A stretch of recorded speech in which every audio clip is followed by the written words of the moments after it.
Boris Johnson, I don't know if you remember, there was a peace deal in the Ukraine war. There was a peace deal. They had a peace deal. It was in March or April of last year. Boris Johnson got on a plane, flew to Ukraine, told him, you can't do this goddamn peace. You can't do it. Because if you do it, they're going to kill you. And so, no peace deal. Even though Zelensky wanted it and Russia wanted it. And they had a peace deal. So NATO comes in. That's what this is. NATO comes in and tells Zelensky, you better not do the peace deal. He doesn't do the peace deal. It's happening again. Boris Johnson, who's now hated in his own country, he's about as popular as that guy is. Beloved? So it says that if the former prime minister played a key role in scuttling peace talks between Ukraine and Russia early on in the conflict. I just told you about that, but now he's back at it. And what is it? He went to Texas because Republicans aren't on board for the Ukraine war anymore. So he went to Texas to try to convince Republicans to get on board with the Ukraine war again. Former Prime Minister Boris Johnson went to Texas.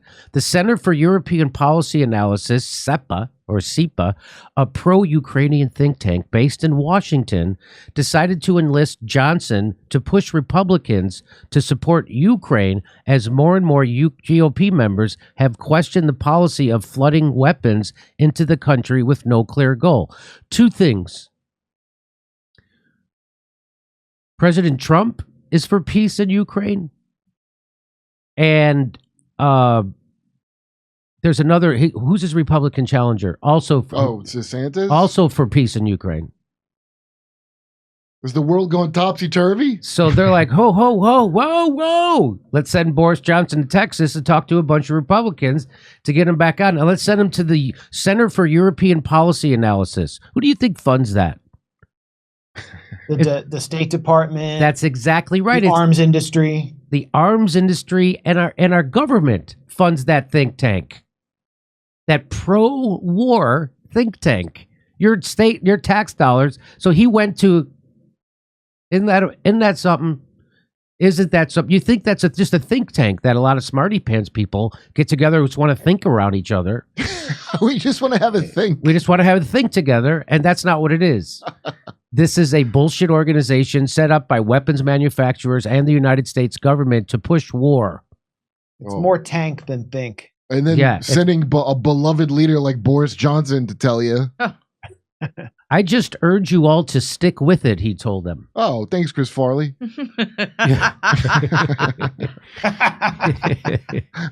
You are backing the right horse. Ukraine is going to win. They're going to defeat Putin. Oh my. So this, like, is it really worth it for him to come and say that stuff? Because no one believes that. Everyone knows that. I mean, only assholes who watch MSNBC and CNN believe that. And those people, by the way, there's a lot of them in comedy. Wait, can someone edit his face over Chris Farley trying to sell brake pads in Tommy Boy? Yeah. While he was in Texas, he also met with George W. Bush and Governor Greg Abbott. Oh, Greg Abbott, by the way, when I was down there, is famous for, I think he's in a wheelchair from something falling on him that he got a huge settlement. I think a tree or something. And then he changed the law so no one could ever get a settlement like what happened to him ever again. He's a real scumbag. He's like a real... Yes. So the chief executive of CEPA, that think tank, said Boris Johnson, was enlisted because he is very much seen as the architect of the Western policy on Ukraine. That guy? Well, I expect that building to fall pretty soon, that if he's the architect. Johnson, you're in charge of this project. It's real important. Johnson was a staunch backer of the West proxy war with Russia during his time in office and played an integral role in helping scuttle peace talks that were being held. Yeah, so we just told you about that. In April of last year, Prime Minister Johnson, we told you about that. I look at him like if Winston Churchill had boy band hair. Johnson was the only prime minister for a little over 6 months after Russia launched its invasion, but he visited Kiev 3 times in that period and made the trip again after stepping down. So he's being paid by weapons manufacturers for sure to make sure this war keeps going. And He that had to quit his part-time job as prime minister because it was that. it was that important to Couldn't do both. I loved it. I got to go full-time somewhere. I'm going full-time with the pro-war. And so let me bring in Max Blumenthal from the Grayzone. What do you make of that? I think it seems like it's a desperation for NATO to send him to Texas. What do you think? Yeah, and of course he's going to Texas. What do they make in Texas? They make weapons and they have oil. And the oil industry in Texas is done, and the liquid natural gas industry is doing very well as a result of this war and Freedom blowing juice, up the Nord you Stream mean? pipeline. You mean freedom juice? Yeah. So I mean, he's on a straight up lobbying trip for the arms industry, and so he's appealing to Republicans in Texas. But the base, the constituency of the Republican Party, the real grassroots base, is not on board. You saw Ted Nugent at a huge Trump rally saying, "I don't want my money going to some homosexual in Ukraine." They see like those old clips. They see those old clips of Zelensky wearing leather pants, like when he was doing his comedy show in Ukraine, and he's like sachet, chante, and it's all like tongue in cheek, but that's where he drew the line. Where my money's going. That's where Ted Nugent draws the line at the risque comedy sketches. Yeah. I mean, and then they send in this goofball Boris Johnson, fat guy in a little suit. Yeah, right. So why is he able to wield influence? This effect. So it's because of the people he's speaking for, right? That's what gives exactly. Yeah, and it's the UK that is really pushing the red lines of this war up to the brink of nuclear confrontation. They sent depleted uranium, right? They sent depleted uranium bombs to Ukraine. The UK did. It's only fair because they pay the most into it. I love how our media reported on the massive mushroom cloud over the NATO arms depot that Russia struck after those depleted uranium shells were delivered. I wonder if they were responsible for that mushroom cloud and radiation in the environment in Ukraine. In any case, if you're watching this, you got to go on Twitter to see that. But you can't see it from our media. Well, those were supposed to be shells for British Challenger tanks that were supposed to turn the tide of battle and have failed to do so. Well, if only they'd been able to shoot them all over their own country, these radioactive shells. Yeah. Instead of blowing them up in one spot. It's another step on the escalation ladder towards nuclear confrontation when you send radioactive shells onto the battlefield. And that's what the UK aims to do. That's why Boris Johnson went in like April 2022 to break up the negotiations, and he wasn't able to break it up with the force of his character or his erudition. It was because of who he was acting on behalf of, which was not just the British establishment, but NATO and the United States. But it's Britain taking the lead. The Brits are just psychotic when it comes to Russia. It goes back to their hatred of the Russian Empire in the Crimea, and losing epically to the Russians in one of the biggest blunders ever in the Crimean War. I mean, it goes back over a century.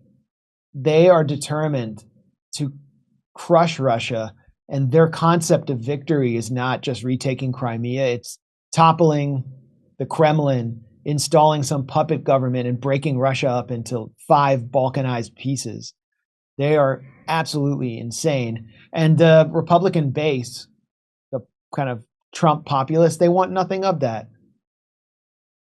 Well, that's great to hear about. And they demonize that Trump's political organization and his followers. They demonize them. And I try to remind people that that'd be doing the same thing to Bernie Sanders and his followers if Bernie ever had the nutsack to grab power, but he doesn't. So lucky for Bernie, he never has to go through that, or his followers, and they just have to watch Donald Trump and his followers go through it. Only thing lower than Trump followers is Jill Stein voters. Yeah, that's what they think. That's exactly right. Okay, well, Max, I appreciate you sitting in. Hey, have you been following any of the? There's the European Parliament has been talking about COVID. They had a COVID summit. Did you hear about that? I haven't followed it. Oh yeah. Okay. Well, I got a quick announcement though. Oh yeah. Me and Kurt are going to be at something called the Icarus Festival in Rutherford, New Jersey. Oh, that's right. That's right. On from June 8th to the 11th. So if you're in the New York area, come see me and Kurt. Aaron Mate is going to be there. Michael Tracy is going to be there. I don't think any women will be there though. And no women. Maybe they should invite some. No, I would love We're to. just gonna have some beers with no women near. And so, where is it taking? So, where is it taking place? Somewhere near where Jimmy Hoffa is buried, but I don't exactly know Near where. the grave. Is it like on the I know he's 50-yard buried line? in East Rutherford. On the 50-yard line or something? Where do you think? He's supposedly under one of the seating sections in Giant Stadium. I But if you look believed it. online for Icarus Fest or Icarus Festival, just Google it. You'll see all the info there. Okay. All right. Well, have fun, Kurt. Kurt's Yeah. going to be telling I wish he could be jokes, there. right? And Yeah. Are you going to be telling jokes there, Mac? Maybe. Well, we Maybe. know for sure It'll be a surprise. Max is telling jokes July 14th and 15th in Baltimore at Magoobies. Max will be That's right. opening for the show. Steph and Max, and if you haven't seen Max do stand up, you're in for a treat.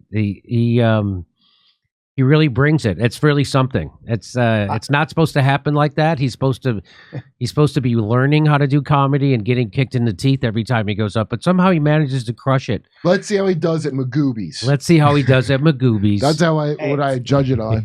Well, let's see play Magoobies. I have a great I'm nervous for the first time, but I've been in this joke of a career for like over 20 years, so I think that was enough preparation. That really was. All right, so we'll everybody check them out in the Icarus Festival, June 9th, 10th, 8th, 9th, 10th, and 11th, and come see Max along with Steph and me in July at Magoobies in Baltimore. Go to jimmydore.com for a link for those tickets. Thanks for stepping up and coming on our show, Max. I appreciate it. Thanks for having me on. Good seeing you. Check out my new stand-up special, COVID Lies Are Funny, at jimmydore.com. Only $10. Become a premium member. We're going to be on tour in Northampton, Massachusetts, Syracuse, Cohoes, New York, Hartford, Los Angeles, Bakersfield, California, Baltimore, Maryland, and San Francisco, California. Plus, did we say Chicago? There's lots of stuff. Go to jimmydore.com for a link for tickets. See you there.